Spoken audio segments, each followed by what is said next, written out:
Assalamualaikum warahmatullahi wabarakatuh. Alhamdulillah wa syukurillah ala ni'matillah la hawla wa la quwata illa billah. Allahumma salli wa sallim ala sayyidina Muhammadin wa ala ali sayyidina Muhammad. Subhanaka la ilma lana illa ma 'allamtana innaka antal alimul hakim. Rabbi israh li sadri wa yassir li amri wahlul 'uqdatam min lisani yafqahu qawli, amma ba'd. Para pemirsa yang dirahmati oleh Allah, alhamdulillah kita jumpa kembali tentunya dalam kajian yang sama, yaitu mengenal kitab sekaligus mengenal pengarang kitabnya, apa saja kandungan isi kitabnya. Untuk mempersingkat waktu, mari langsung saja kita uraikan ya, satu persatu nama kitabnya, nama pengarangnya, dan sekaligus isi kandungan dalam kitab tersebut. Semoga menjadi ilmu yang bermanfaat bagi kita semuanya. Materi ini sangat penting bagi kita adik-adik, para pelajar, para santri yang sedang tekun di pondok ya. Jadi bisa memahami nama kitabnya, nama pengarangnya, sekaligus isi kandungan kitabnya. Mari langsung saja kita bahas. Bismillahirrahmanirrahim. Pada saat ini materi yang kita sampaikan yaitu kitab Mabadiul Fiqh. Di kalangan para santri tidak asing lagi ya kitab Mabadiul Fiqh. Namanya kitab Mabadiul Fiqh. Kitab Mabadiul Fiqh ini adalah kitab yang bermadzhab Syafi'i ya, bermadzhab Imam Syafi'i.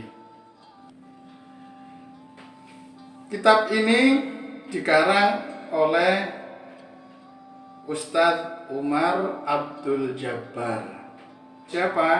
Oleh Ustadz Umar Abdul Jabbar.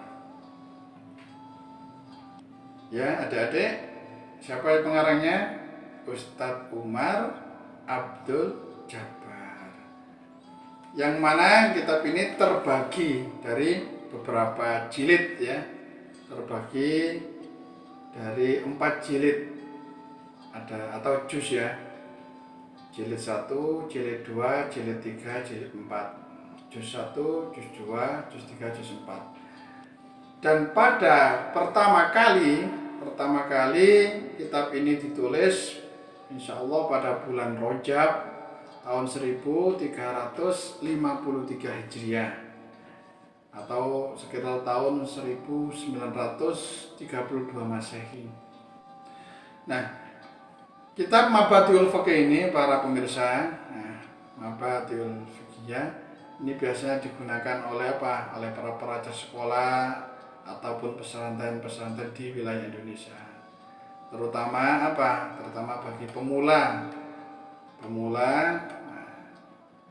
yang sesuai dengan nama kitabnya, namanya Mabadiul Fiqh ya, berarti dasar permulaan materi-materi pelajaran fikih. Dasar permulaan materi pelajaran fikih, Mabadiul Fiqh. Nah, kitab ini disusun oleh siapa tadi? Ustadz Umar Abdul Jabbar. Dengan berpedoman apa?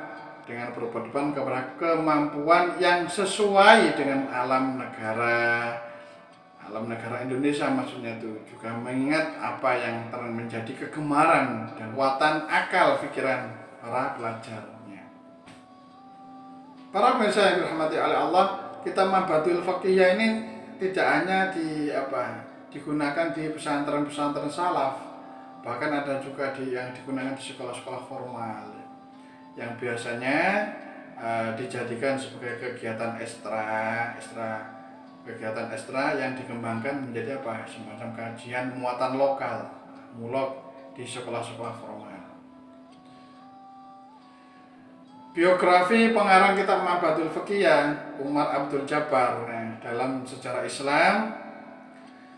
sejarah Islam, Syekh Umar Yahya Abdul Jabbar merupakan salah seorang ulama Saudi Arabia yang telah menyusun buku-buku muqarrar ya, muqarrar berbahasa Arab untuk santri-santri pemula. Umar Abdul Jabbar dilahirkan pada tahun 1320 Hijriah di kota Mekah Al-Mukarramah, yang mana juga menjadi tempat tumbuh dan belajar beliau. Pendidikan beliau ditangani oleh para ulama-ulama negeri Tanah Suci di Makkah.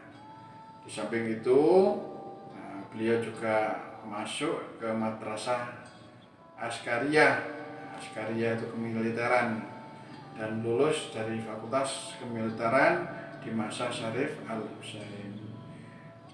Di usianya yang tergolong muda, beliau berpindah ke Indonesia menjadi apa? Menjadi seorang penulis dan guru agama. Setelah apa? Setelah sebelumnya sebagai seorang yang tumbuh di ketentaraan, meski tidak luput dari apa?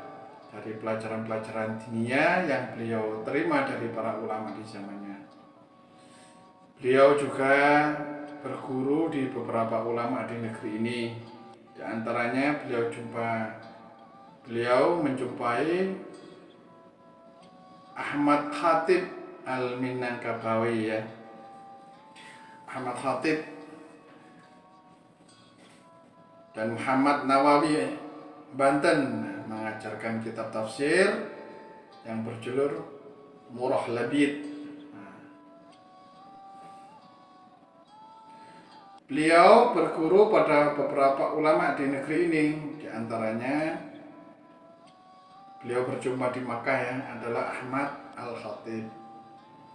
Muhammad Nawawi Banten mengajarkan kitab tafsirnya yang berjudul apa? Murah Labid. Muhammad Mahfud Termas, Mahfud Termas ya, mengajarkan beberapa kitabnya seperti Mauhibah Til Fadl, Al-Kaubah As-Sati, Wahid bin Idris. Ini gurunya itu Muhammad Fatani, Muhammad Nur Fatani, termasuk juga Yai Mukhtar Tarid Batavia. Ini diantara gurunya siapa? Gurunya Ustadz Umar Abdul Jabbar. Kemudian Ustadz Umar Abdul Jabbar ini juga apa? Berguru pada ulama-ulama lainnya di penjuru negeri Indonesia. Di antaranya adalah siapa? Muhammad Ali Al-Maliki, Jamal Al-Maliki, Abdus Sattar Ad-Dahlawi As-Salafi. Beliau juga belajar di Muhammad Sulaiman Hasbullah. Beliau juga belajar di Abdul Hamid Kudus. Belajar juga di Kiai Yusuf Al-Hayat ya. Termasuk juga dia belajar di Muhammad Al-Marzuki, Khalifah An-Nabhani. Belajar juga di Abu Bakar Haukir Al-Hindi. Di Indonesia, Ustadz Abdullah Jabbar ini termasuk penulis buku-buku muqarrar berbahasa Arab di madrasah untuk jenjang pemula. Sampai saat ini kita semuanya masih menjumpai sejumlah karya-karya beliau yang diajarkan di pondok-pondok pesantren ataupun madrasah dinia di Indonesia. Bahkan juga di pendidikan formal. Kitab-kitab beliau, misalnya kitab Khulasah Nurul Yakin dalam juz 2 ya, Al-Mabadi Al-Fiqhiyah ala Madhabil Imam Syafi'i dalam juz 4, Takrib Al-Fiqh Asy-Syafi'i, Khulasah Imam Al-Wafa fi Syira' Al-Khulafa. Termasuk juga kitab Ad-Durus min Mati At-Ta'lim wa hadirin. Beliau juga mempunyai buku kamus biografi sejumlah ulama abad ke-14 yang bertajuk Syiar wa Tarjim Ba'd Ulamaina fil Qarn Ar-Rabi' Asyar Al-Hijri. Dalam buku ini tidak hanya biografi ulama-ulama Timur Tengah saja, tetapi ya ulama-ulama yang jauh, ya, termasuk di Nusantara, termasuk di India, Pakistan, dan lain sebagainya. Ustadz Omar Abdul Jabbar wafat pada tanggal 16 Muharram 1391 Hijriah atau 1970 Masehi. Beliau mengembuskan nafas terakhirnya di kota Makkahul Mukarramah setelah sekian tahun melawat di negeri yang fana ini. Beliau pun dimakamkan di Ma'lah. Semoga Allah Subhanahu wa taala merahmatinya, menempatkan beliau di dalam surganya. Amin amin ya rabbal alamin. Kita semuanya yang mempelajari kitab beliau, ya diharapkan para santri, para siswa yang mengirim doa Fatihah kepada beliau agar ilmu yang kita pelajari dari kitab-kitab beliau bermanfaat, menjadi ilmu yang barokah bagi diri kita sendiri ataupun untuk orang lain nantinya. Ya, ini penting ya para santri, para siswa untuk memahami nama kitab sekaligus nama pengarangnya agar kita bisa kirim doa Fatihah kepada beliau, ya, dan memahami juga isi kandungan kitab-kitabnya. Adapun isi kitab ini berisi tentang seputar ilmu hukum agama yang mendukung terhadap ibadah kita sehari-hari. Misalnya ibadah sholat yang diawali dengan toharo, mengenal macam-macam air suci, mensucikan, air suci yang tidak bisa mencucikan, air najis. Ini mengenal macam-macam air. Lalu termasuk juga memahami beberapa macam najis, ya. Najis mukhafafah, mutawassithah, mughladah. Ini di dalam kitab tersebut diterangkan macam-macam air, ya.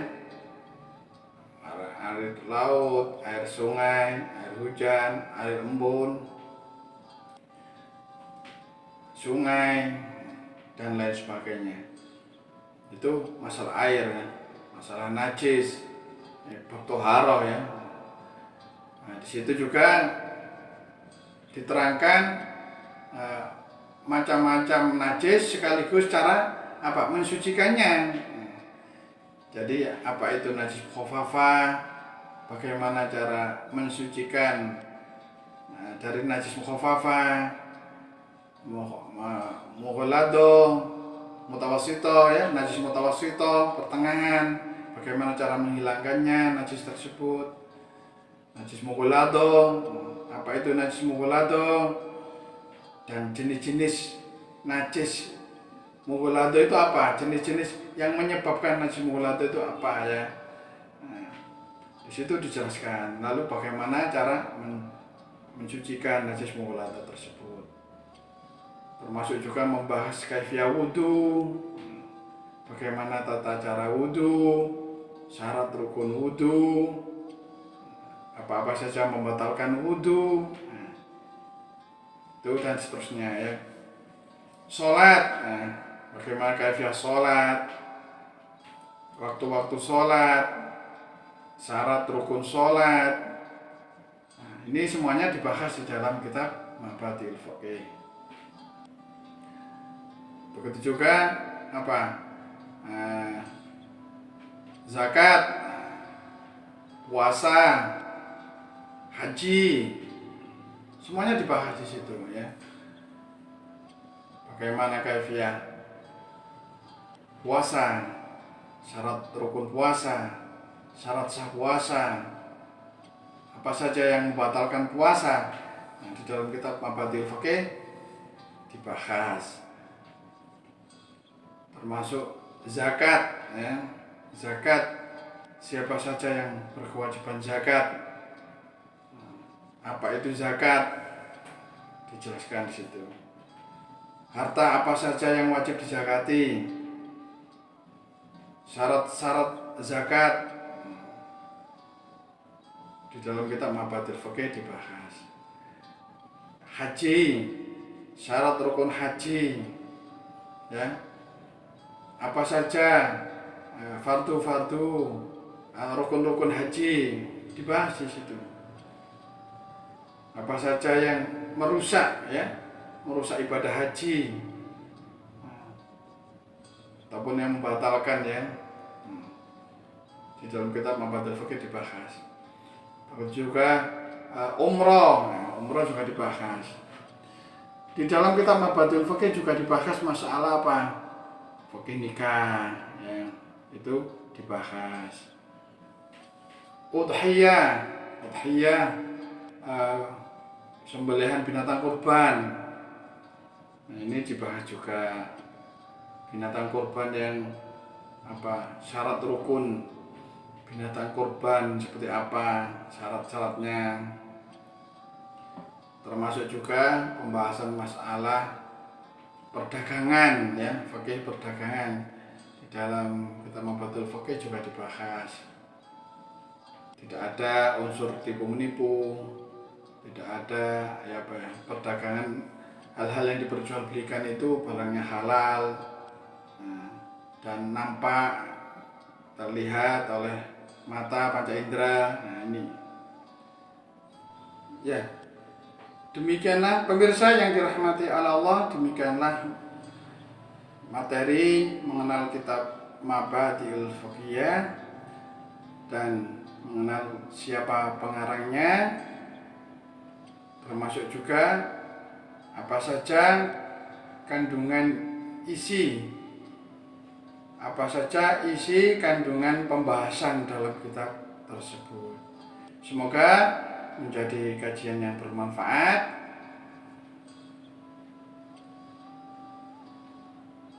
Demikianlah pemirsa materi kajian kita, yaitu mengenal kitab dan mengenal pengarang kitabnya, termasuk juga mengenal isi kandungan pembahasan dalam kitab tersebut. Semoga menjadi kajian yang bermanfaat bagi kita semuanya. Assalamualaikum warahmatullahi wabarakatuh.